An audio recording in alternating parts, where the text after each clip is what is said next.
બનાસકાંઠાથી કોંગ્રેસના ઉમેદવાર ગેનીબેન ઠાકોરે ફરી પોલીસ પર નિવેદન આપ્યું છે। પોલીસ કોંગ્રેસ આગેવાનોના નંબર લેવા માટે લોકોને ફોન કરે છે તેવું ગેનીબેને નિવેદન આપ્યું। સાથે જ કહ્યું કે જે લોકોને પોલીસનો ફોન આવે તે નંબર સાચવજો। કોંગ્રેસ આગેવાનોના નંબર લઈ કલેક્શન કરવાનું કામ પોલીસનું નથી। કોંગ્રેસના આગેવાનોને ધાક ધમકી આપવાની તમારે જરૂર નથી અને સાથે જ કહ્યું કે પોલીસવાળા ધમકી આપે તો મને કહેજો।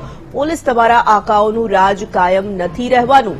8 તારીખ સુધી સારી જગ્યાએ નોકરી આપવાની વાત કરશે। તમારે નોકરી 58 વર્ષ કરવાની છે। તમને પગાર પ્રજાના પૈસામાંથી મળે છે, ભાજપ નથી આપતું। તમે જેવા છો તેવા અમને થતા વાર નહીં લાગે। આ તમામ બાબતો પર ગેનીબેને આકરા પાણીએ નિવેદન આપ્યા છે। એના ઉપર ફોન આવે એ ફોનના નંબર રાખજો અને મીડિયાના માધ્યમથી હું પોલીસ વાળાને કહેવા માંગુ છું કે તમારું કામ કાયદો અને વ્યવસ્થા જાળવાનું છે, નિષ્પક્ષે ચૂંટણી કરાવવાનું છે। તમારી સામે કોઈ ફરિયાદ કરે તો એના એક્શન શું લેવા એ કામની જવાબદારી તમારી છે। કોઈ કોંગ્રેસના આગેવાનોનો ફોન લઈ અને તમારે એનું કલેક્શન કરવાની જરૂર નથી અને ધાક ધમકી આપવાની જરૂર નથી। આ મારો ક્ષત્રિય અને આ સમાજને જેના ઉપર ફોન આવે એ ફોનના નંબર રાખજો અને મીડિયાના માધ્યમથી હું પોલીસ વાળાને કહેવા માંગુ છું કે તમારું કામ કાયદો અને વ્યવસ્થા જાળવાનું છે, નિષ્પક્ષે ચૂંટણી કરાવવાનું છે। તમારી સામે કોઈ ફરિયાદ કરે તો એના એક્શન શું લેવા એ કામની જવાબદારી તમારી છે। કોઈ કોંગ્રેસના આગેવાનોનો ફોન લઈ અને તમારે એનું કલેક્શન કરવાની જરૂર નથી અને ધાક ધમકી આપવાની જરૂર નથી। આ મારો ક્ષત્રિય અને આ સમાજને મારા મતદારો બેઠા 5-25 5-10-15 એફઆઈઆર થાય ને તો બાપુ તૈયારી રાખજો। એમાં આપણે કાંઈ બોલું દવાનું નથી અને એવા પોલીસ વાળા ગામમાં આવીને કોઈ દાટી આપતા હોય ને તો એમને કહેજો કે આ તમારું આકાઓનું રાજી કાયમી રહેવાનું નથી। એ તમે 8મી તારીખ સુધી તમને સારી જગ્યાએ મૂકવા માટેની વાતો કરશે, તમને ફૂલાવશે, પણ નોકરી તમારે 58 વર્ષ કરવાની છે અને 58 વર્ષ નોકરીનો પગાર એ તમે ભાજપનો પગાર નથી લેતા, તમે પ્રજાના પરસેવાનો પગાર લ્યો છો। તમને લોકોના પૈસા જે ટેક્સના પૈસા છે એનો પગાર મળે છે।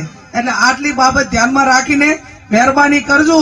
અને મેં કીધું એમ કે અમે ગાંધી વિચારધારા વાળા કાયદો વ્યવસ્થાને માનીએ છીએ, બધાને સન્માન આપીએ છીએ, પણ છતાં તમે જો કાયદાને ઓવરટેક કરીને, નિયમોને ઓવરટેક કરીને ક્યાંક ને ક્યાંક કોઈને દબાવવા માટેના પ્રયત્નો કરશો તો પછી તમે જેવા છો એવા અમને થવામાં વાર લાગશે નહીં।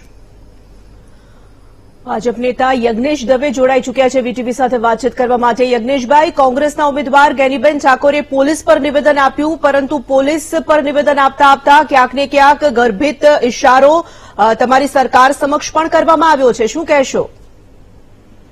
અને કોંગ્રેસના ઉમેદવારોની કમનસીબી પર દયા આવે છે કે કોંગ્રેસના ઉમેદવારો જોડે ભૂતકાળમાં કોંગ્રેસે શું સારા કાર્યો કર્યા છે કે શું પ્રજાકીય લાભ આપ્યા છે એ કહેવાના મુદ્દા કોંગ્રેસ જોડે નથી, કારણ કે જે નહેરુ જે પ્રમાણેનો ભ્રષ્ટાચાર હતો અને હેલો જી યજ્ઞેશભાઈ, આપનો અવાજ આવી રહ્યો છે। જે પ્રમાણે એ સરકારમાં ભ્રષ્ટાચાર હતો ને એ ભ્રષ્ટાચાર સિવાય બીજું કહી રહ્યું નથી। અને બીજું કે એનાથી આગળ ભવિષ્યનું એમના જોડે કોઈ આયોજન નથી। એમના નેતૃત્વની અંદર જે નિષ્ફળતા છે એમાં કોઈ ભવિષ્યનું આયોજન નથી, ભવિષ્યના કોઈ મુદ્દા નથી। એટલા માટે કોંગ્રેસના ઉમેદવારોએ માત્ર આ પ્રમાણેની ધમકીઓ અથવા તો આ પ્રમાણેની જે કહી શકાય કે ભ્રામક વાતો સિવાય કોઈ પણ એમની જોડે કામ નથી। એટલે ગેનીબેન આવા પ્રકારના ભાષણો કરી રહ્યા છે। બીજી વાત એ છે કે ગેનીબેનને મારે એ કહેવાનું કે રાજ કોનું આવશે ને કોનું નક્કી કરવાનું કામ એ ગેનીબેન ઠાકોરનું નથી, એ ગુજરાતની ને ભારતની જનતાનું છે ને ગુજરાત અને ભારતના મતદારોનું છે। ગેનીબેન ઠાકોર એવું કહે છે કે આવતીકાલે અમારું રાજ આવશે એટલે રાજ નથી આવી જતું, એ જનતા નક્કી કરવાની હોય છે। કોંગ્રેસના ઉમેદવારો આટલા બધા અભિમાનમાં પણ ન રાખે, જોકે અભિમાનની તો વાત ઠીક છે, કારણ કે એમને તો ઉમેદવારો મળતા જ નથી, જે મળ્યા છે એમ જોડે બિચારા જોડે કોઈ મુદ્દા નથી, એટલા માટે આ બોલતા હોય એવું મને સ્પષ્ટ દેખાઈ આવે છે।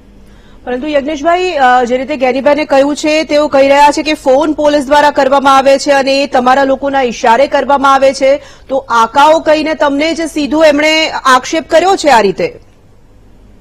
ગેરીબેન ઠાકોર શું ભરે છે શું નહીં ગેરીબેનને ખબર. બાકી કોઈ પણ જાતના જો ધમકવામાં આવતા હોય કે આવતા હોય તો પુરાવા રજૂ કરવા માટે હું આપના પ્રતિનિધિ માધ્યમથી જંત્રીબેનને ચેલેન્જ આપું છું. બરાબર.